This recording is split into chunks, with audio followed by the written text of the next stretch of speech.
આજે માગસર સુદ ત્રીજ છે, બુધવાર છે, 4/12/2024 વર્ષ છે.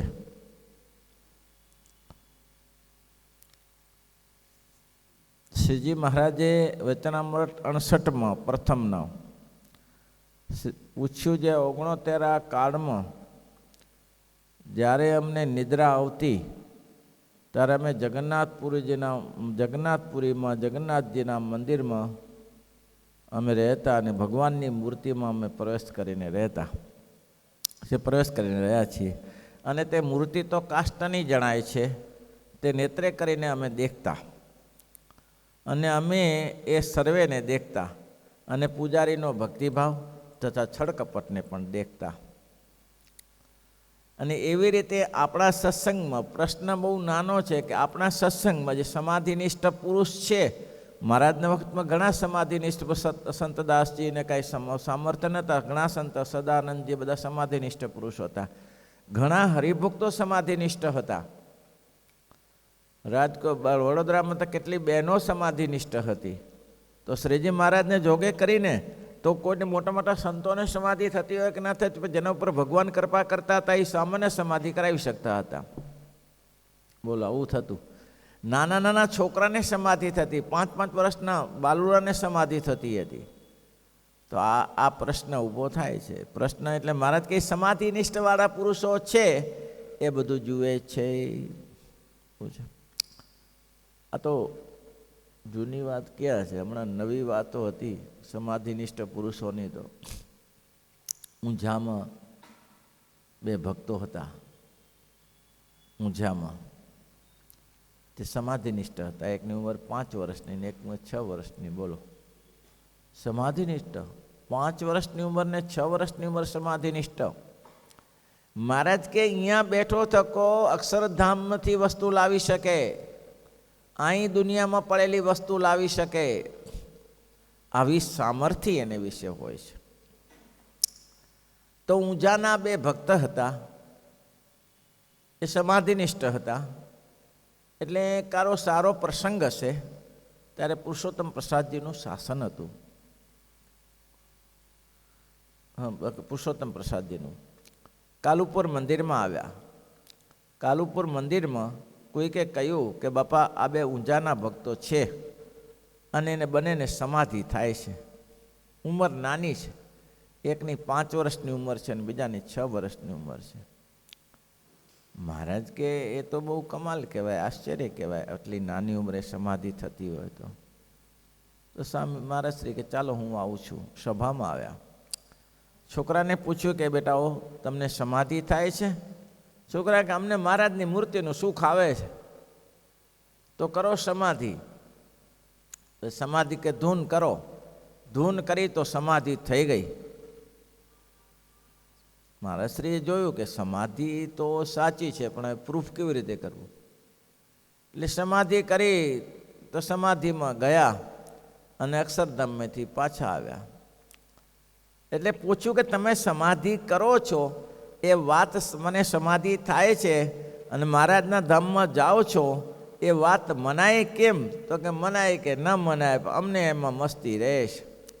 એ મહારાજશ્રીએ કહ્યું કે તમે શ્રીજી મહારાજની પાસેથી કંઈક પ્રસાદીની વસ્તુ લેતા હો, પ્રસાદીની વસ્તુ લેતા હો, તો અમે માનીએ કે તમારી સમાધિ સાચી. પછી બંને જણા, જેના ઉપર જદ ઉપર એ ભવેત કૃપા તવ સનરો દુષ્ટુમિયાહાતિ ક્ષણે, જેના ઉપર ભગવાનની કૃપા થાય એને સેજે સેજે સમાધિ થાય. બાકી મોટા મોટા પુરુષોને સમાધિ થાય નહીં, મોટા મોટા એકાંતિક સંતોને ન થાય, પણ જેના ઉપર મહારાજની કૃપા જરૂર જણાય તે સમાધિ કરાવતા હતા. આ બંને જણા અક્ષરધામમાં ગયા. ઊંઝાની વાત પ્રસિદ્ધ છે, દુનિયા આખી જાણે છે, એના કુટુંબ પણ હજી છે, પરંપરા પણ ચાલે છે ઊંઝામાં. આ 2 સમાધિનિષ્ઠ પુરુષો ગયા અને મહારાજના ધામમાં મહારાજને કહ્યું કે મહારાજ, આપના પૌત્ર પ્રસાદ માગે છે. એટલે પુરુષોત્તમ પ્રસાદજી પ્રસાદ માગે છે, કંઈક પ્રસાદ આપો. ત્યારે સ્વામિનારાયણ ભગવાને એ બંનેના ખોબામાં ઝાંઝીબારના લવિંગ, એ ઝાંઝીબારમાંથી જ મળે એ લવિંગ, એવા લવિંગો અહીંથી મળતા નથી. ઝાંઝીબાર નામનો ટાપુ છે આફ્રિકા પ્રદેશમાં, ત્યાં જ એ લવિંગો થાય છે. તો નીલા તાજા લવિંગો, સૂકેલા નહીં, તાજા ઉતારેલા લવિંગો સ્વામિનારાયણ ભગવાને બંનેને ખોબા ભરાવી દીધા. આ લોકો ધૂન ચાલુ રાખી, ધૂનમાંથી બારે આવ્યા તો બંનેના હાથમાં લવિંગ, તાજા લવિંગના ખોબા જોયા. મહારાજ શ્રી કે સમાધિ સાચી છે, સમાધિ ખોટી હોઈ ના શકે. આ ક્યાંથી આવે? અને આ તો કંઈ અહીંયાથી મળે એવું નથી. આ ઝાંઝીબાર શિવના ટાપામાં આ લવિંગ મળી શકે, અહીંયા મળી ના શકે. તો આવા સમાધિનિષ્ઠ પુરુષો હતા કે જે સમાધિ કરી શકે. અને આ તો હમણાં સુધી પ્રકરણ હતું, પછી કાર્ય કરીને સમયનું કામ કરે છે. કદાચ અત્યારે એવું પ્રકરણ ચાલતું નથી હોતું, પણ ઘણા લોકો, કપડંજમાં એક દાદા હતા, ચેષ્ટા બોલે એટલે સમાધિ થઈ જાય, ચેષ્ટા બોલે એટલે સમાધિ થઈ જાય. એવા ઘણા પુરુષો હોય છે સમાધિનિષ્ઠ, ભગવાનની વિશે એક આત્મા પાણને પામેલા. આવું બની શકે છે. ઘણી વાતો એવી છે, અદૃશ્ય છે. ગોપાલચરણ સ્વામીને એક ભાઈ વાત કરી હતી, પણ આપણે કરી તો સમાજમાં હારી ન લાગે એટલે, પણ હું સમાધિનિષ્ઠ ઘણા પુરુષો હોય છે.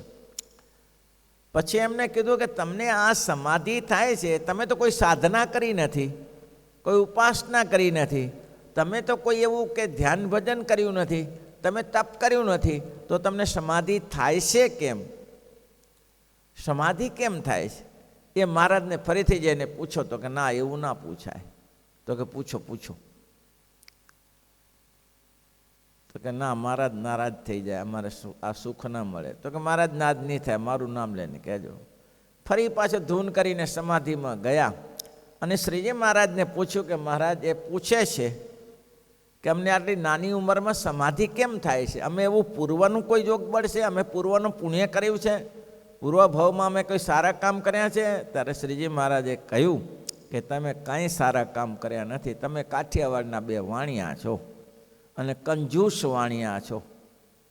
એમ તો કે હા, તમારી બંનેની પેઢી સારી ચાલતી હતી, ત્યાં બહુ સરસ બે પાર્ટનરશિપમાં હતા તમે, અને બંનેની પેઢી બહુ સરસ ચાલતી હતી, સારો માલ આવે. પહેલાં તો તમે સિટીમાં હતા, પણ સિટીમાં કંઈ તમારું ચાલ્યું નહીં, એટલે તમે ગામડામાં ચાલ્યા ગયા, અને ગામડાના એકના બે ને બેના ચાર કરીને બધાને ઊંઠા ભણાવીને પૈસા કમાણા. આમ કરતાં તમારી પેઢી જોરદાર ચાલે, આખા ગામમાં તમારું નામ, દરેક લોકો તમારી પાસેથી માલ વસ્તુ લઈ દે, પૈસાનું ધિરાણ કરો, તમારી પાસેથી પૈસા ધિરાણની પેઢી એટલે લઈ જાય, વ્યાજ આપી જાય, 1%, 2%, 2, 4% વ્યાજ લઈને લોકોને પૈસા આપતા હતા. એમાં એક ફરા રામજી પટેલ, બહુ રામજી પટેલ ભગવાનના ભક્ત હતા, રામાનંદના ઉપાસી હતા, રામચંદ્ર ભગવાનના હતા, નિષ્ઠાવાળા હતા. એમને બે દીકરીના લગ્ન કરવાના થયા. એમની પાસે પૈસા હતા નહીં. તમારી પેઢી આવ્યા અને તમારી પેઢી આવીને એને કહ્યું કે ભાઈ ધિરાણ પૈસા જોઈએ છીએ. કેટલા? તો કે 1200 રૂપિયા.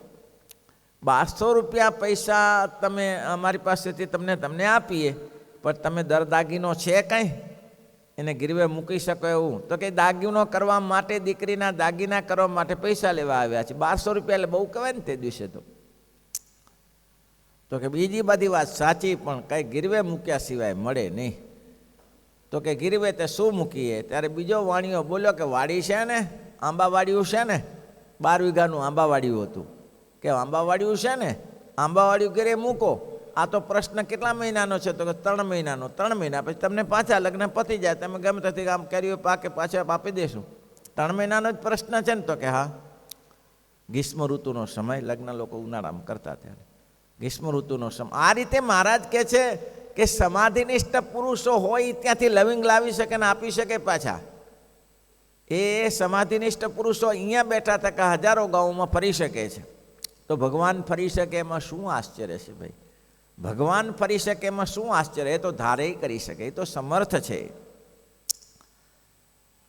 પછી રામજી પટેલને રૂપિયા 1200 આપ્યા. 3 મહિનાનો કાયદો હતો. રામજી પટેલે છોકરીના લગ્ન ધામધૂમથી કર્યા. પછી ઊંચીના અવધિના કરીને પૈસા એને વાણિયાને આપવા માંડ્યા, પણ 15 દિવસ વહેલું. વ્યાજ તો આપતા જ હતા, 15 દિવસ મોડું થઈ ગયું. હવે આ ગીરવે આંબાવાડિયું મૂક્યું એટલે ગ્રીષ્મ ઋતુ હતી, કેરીઓ સરસ પાકેલી, અને કેરીઓ આને વાણિયાને ખાવાની મજા પડી ગઈ, ખૂબ ખાધી. અને એમાં એક 12માસી આંબો હતો, કેરીમાં એક 12માસી આંબો, એટલો ગળ્યો અને એટલો સ્વાદિષ્ટ. એની કેરીઓ બહુ સરસ થાય. આ લોકોને કેરીઓ દાઢે ચોટી, કે આંબાવાડિયું આપવું નથી પાછું. મતિ ભ્રમે તો વાર શું લાગે, આંબાવાડિયું આપવું નથી પાછું. તો કે એ તો પણ આપણે ગીરવે લીધું છે એટલે આપવું તો પડે ને. તો કાંઈક તું શોધી કાઢીએ. હવે એમાં ભગતને 15 દિવસ લેટ થયા. 15 દિવસ એટલે ભગત પૈસા લઈને આવ્યા કે લ્યો શેઠિયાઓ પૈસાઓ અને આંબાવાડિયું ગીરવે એમને પાછું આપો, ખત પાછું આપો. તો કંઈ નહીં થાય. કેમ? લખ્યું છે શું? 3 મહિને પૈસા પાછા આપવા. તો કે ભાઈ હું વ્યાજ તો 5 દિવસ 15 દિવસનું વધારે આપ્યું છે એ ના ચાલે, લખાણ બનાય અહીંયા, એ વંચાય. 3 મહિને પૈસા પાછો આપ્યો, 3.5 મહિના થયા છે, આંબાવાડિયું પાછું નહીં મળે. અરે બાપા હું ગરીબ માણસ છું, પૈસાદાર નથી, મારી આજીવિકા આંબાવાડિયાની અંદર છે, તમે આમ ના કરો એમ. તો કે એ જે કરતા હોય કરો. અને ધરાહર રામજી પટેલને આંબાવાડિયું પાછું આપ્યું નહીં. બુદ્ધિ ભ્રષ્ટ થાય ત્યારે આવું થાય. અને મહારાજ કે ક્યારે પણ ગરીબને દુખવે, વિધવાને દુખવે, અનાથને દુખવે, સાધુને દુખે, બ્રાહ્મણને દુખવે, ક્યારે સુખી ના થઈ શકે. એ ક્યારે સુખી ના થાય ભગવાનના ભક્તને જે દુભાવ્યા તેને. હવે રામજી પટેલ તો જે કર્યું તે કર્યું બાપલાએ. થયું શું? આ બધું થઈ ગયું. આ મોટા ભક્તને નારાજ કર્યા ને, પેઢી સરસ ચાલતી હતી, પણ હારા અંદર કલેશ બેઠો. પેલો પૈસા કાઢી જાય, પેલો પૈસા કાઢી જાય. અને વાણિયાના દીકરા સમજી ગયા કે આ નહીં ચાલે લાંબુ, એટલે પાર્ટનરશીપ છૂટી કરી નાખી કે આમાં નહીં વળી શકે, આપણે હેરાન થશું. પણ છૂટી કરી નાખી, પણ આંબાવાડિયાનું શું થાય? ઓલો કે હું લઉં અને ઓલો કે હું લઉં, આંબાવાડી હું રાખું. પછી એનો તો વિભાગ થયો, પણ 12માસી આંબાની જે કેરીઓ સ્વાદિષ્ટ હતી એનું શું કરવું? એ સ્વાદિષ્ટ કેરીઓ હતી એનું શું કરવું? પેલો કે 12માસી આંબો તો હું જ રાખીશ, પેલો કે તો હું જ રાખીશ. કે એમાં વાદોવાદ આવ્યા અને વાણિયાઓ બને મારા બધા તરવારે આવી ગયા. વાણિયા તરવારે ના, તરવારે આવી ગયા. અને એવી તરવારો વેંજાઈ એ આંબા નીચે જ, એવી તરવારો વેંજાઈ કે બંને ખતમ થઈ ગયા, ત્યાં ને ત્યાં મરી ગયા. હવે એ આંબાવાડિયામાં મન રહી ગયું એટલે ક્યાં રહે? આ બંને જણાનો નિવાસ થયો આંબામાં. બંને વણિયા આંબાવામાં નિવાસ કરીને રહ્યા. ઘણા વર્ષો વીતી ગયા આ વાતને. પછી સ્વામિનારાયણ સંપ્રદાયના સંતો બને. ફરતા ફરતા ગ્રીષ્મ ઋતુ હતી, તાપ હતો, બેસવા માટે છાંયનો દેખાણો નહીં, પાણી પીવું કંઈ મળ્યું નહીં. એટલે આંબા નીચે જઈને બેઠા અને ભગવાનને પ્રાર્થના કરી, હે મહારાજ, હે સ્વામિનારાયણ, હે સ્વામિનારાયણ, દયાળુ છો, ભગવાન કૃપા કર. સ્વામિનારાયણ સ્વામિનારાયણ 2 વાર બોલ્યા, એમાં પેલાના 2 ભૂતના દેહ છૂટી ગયા. સ્વામિનારાયણ સ્વામિનારાયણ 2 વાર બોલ્યા, એ પહેલાં હતા ગમે તેવા, પણ બેના ભૂતના દેશ છૂટી ગયા અને એ ઊંઝામાં જન્મ લીધો. બોલો, આવું થયું. અમે કંઈ પુણ્યશાળી નહોતા. પછી તો આ વાત શ્રીજી મહારાજે આ બંનેને કહી અને પછી તો સમાધિમાંથી નીકળ્યા. પછી બંને છોકરા ખૂબ રડવા લાગ્યા. મહારાજે કીધું હતું જાણવા જેવું નથી, તમને જાણવા જેવું નથી એ બધું, પણ આગ્રહ રાખ્યો કે આ કહે છે તો શું કરીએ. આગ્રહ રાખ્યો તો પછી આવું થયું. ખૂબ રડ્યા. ત્યારે પછી મહારાજને વાત સંભળાવી કે આવું થયું. એટલે ભગવાન જેના ઉપર દયા કરે એ કરી શકે, બધું જ કરી શકે. ભગવાન આવા સમર્થ છે, આવા ધારે કરી શકે. તેમ છતાં વચનામૃતમાં કહે છે કેટલાક તરડાયાઓ કેટલાક હોય છે ને પાછા, એ ભગવાનને નિરાકાર સમજે છે. ભગવાન સાકાર હોય જ ન શકે. ભગવાન સાકાર, કારણ કે વેદનું ઉદાહરણ, કે વેદમાં કોઈ એવી વાણી નથી કે ભગવાન સાકાર છે, એવું વેદમાં કોઈ સૂત્ર નથી. પણ વેદમાં એ સૂત્ર છે ભગવાન સાકારપણાના. ભગવાન સાકાર છે એવો સૂત્ર છે. અસ્માભી એવો શબ્દ આવે છે, દેવાલય શબ્દ આવે છે વેદમાં. તો દેવાલય હોય તો દેવાલય મંદિર, મંદિર હોય તો ભગવાનની મૂર્તિ નહીં હોય. અને લખ્યું છે કે મને મંત્રો બહુ યાદ નથી, પણ મંત્રમાં લખ્યું છે કે હે અશ્વ રૂપે ભગવાન, તમે આ અશ્વમાં જે પ્રવેશ કરીને રહેલા એવા ભગવાન, આ મૂર્તિ પથ્થરની છે. પથ્થરની છે ને, આરસ પથ્થરની હોય, ધાતુની હોય. 8 પ્રકારની મૂર્તિ માન્ય રાખી, માટીની મૂર્તિ માન્ય રાખી, રેતીની મૂર્તિ.